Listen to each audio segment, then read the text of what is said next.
اس سے ہٹ کے ہم کچھ نہیں پڑھ سکتے، یعنی اس سے ہٹ کے کسی اور بات کا جو جی جی ہاں جی بات سنیں جی، آپ کنٹینیو کر لیں ذرا سا۔ جی سر۔ اظہر بھائی نے بہت سے سوال کیا کہ جو بزرگوں نے جو چھوڑا ہے اثاثہ سرمایہ آثار اور جو کچھ متعین اصول کر دیے کہ راگ راگنیاں یا انگ رنگ،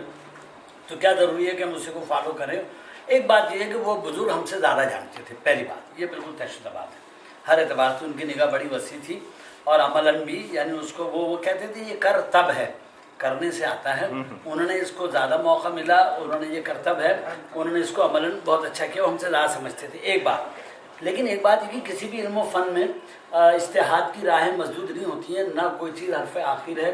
اور نہ اس کا یہ سمجھ لیں کوئی اختتام یہ ہے، ٹھیک ہے جی۔ تو اس میں تو بالکل آپ عصری تقاضوں سے ہم عام ہوں کہ جہاں سے اچھی جو چیز ملے آپ وہ لیتے رہیں۔ میں نے کلام کے سلسلہ میں آپ کو ایک بات بتاؤں، ایک چیز میں نے اچھا ہر کسی کو نہ یہ اختیار ہے، میں نے کچھ کلام تبدیل کیے، مثال کے طور پہ کچھ الفاظ تھے اس وقت معیوب تھے، وہ متروک تھے، اس کے لوگ مثال طور پہ رانڈو، یہ سجاد کو بلوایا دوبارہ جو شقی نے، یہ سنتے ہی رانڈو کے دھڑکنے لگی سینے، بجائے انہوں نے کہا کہ زینب نے ہاتھ مار کے چھاتی پہ یہ کہا، ٹھیک ہے، ہم نے اس کو جو ہے وہ اسے کر دیا زانو پہ، یہ زینب نے ہاتھ مار کے زانو پہ یہ کہا، یوں کہ بہرحال وہ مقصد افسوس وہ بتانا ہے، یہ مقصد نہیں کہ کس جگہ کہاں انہوں نے ہاتھ مارا، اصل مقصد افسوس اور وہ بتانا ہے، ٹھیک ہے نا۔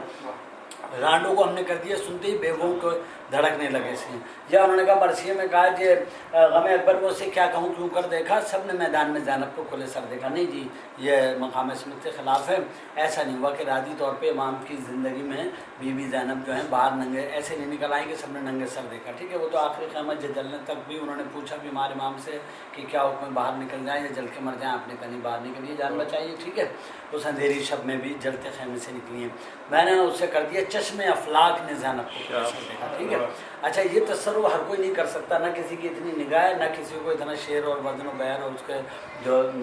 لوازمات اور اس کے نزاکتیں اس کا علم ہے۔ اچھا یہاں جو ہے جو آپ بالکل آپ اس فارمیٹ آپ عزادار گھرانے کے آدمی، حضرت آدمی صاحب عزاداری کو سمجھتے ہیں، اس کے تقاضوں کو سمجھتے ہیں، حضرت آدمی صاحب تبدیلی کر سکتے ہیں، جو آدمی جو ان فنی باریکیوں کو سمجھتا ہے، عزاداری کو اور ادائیگی کو، جو ان دونوں کو سمجھتا ہے وہ تجربہ۔ اب ہمارے یہاں کچھ چیزیں ایسی تھیں پڑھی جاتی تھیں کہ جو نہ قطع ہے، نہ رباعی تھا، نہ وہ سوز تھا، نہ سلام تھا، نہ مرثیہ تھا، یہ 5 چیزیں تھیں، وہ تھا یعنی 100 خانوں کا نوحہ یا 9 خانوں کا سوز، اس کو اچھا پیشوائی کا یہ بھی مجھ سے شروع ہوا، مجھ سے پہلے نوحے کے پس منظر میں پنجاب اور سرائکی میں دوڑے پڑھنے کا رواج تھا، یہ پیشوائی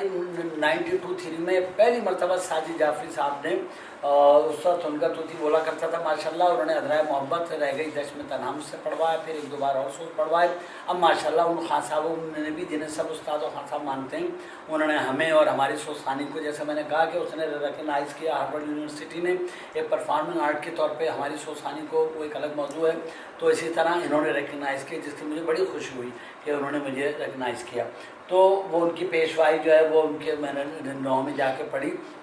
ان خان صاحبوں کے بھی، تو بعد یہ چیز پیشوائی یہ مجھ سے شروع ہوئی، ایک بات وہ نوحے اور سوز کی درمیانی شکل ہے، بین کا نام میں نے دیا،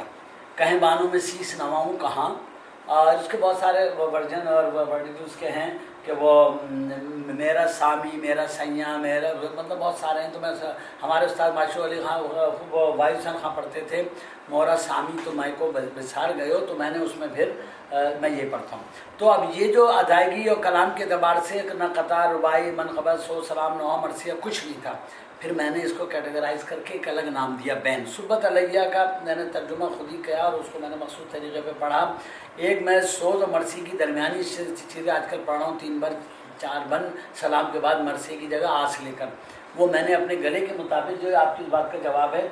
آپ بالکل اس فارمیٹ میں رہتے ہوئے دیکھیے اس کا جو تاثر ہے جو ہے کہ اس میں آپ اس میں رہتے ہوئے یعنی اس فارمیٹ میں، ان حدود میں کہ جو آپ سوچیں آپ ابلاغ کر رہے ہیں، جو کلام ہے وہ پہنچ رہا ہے،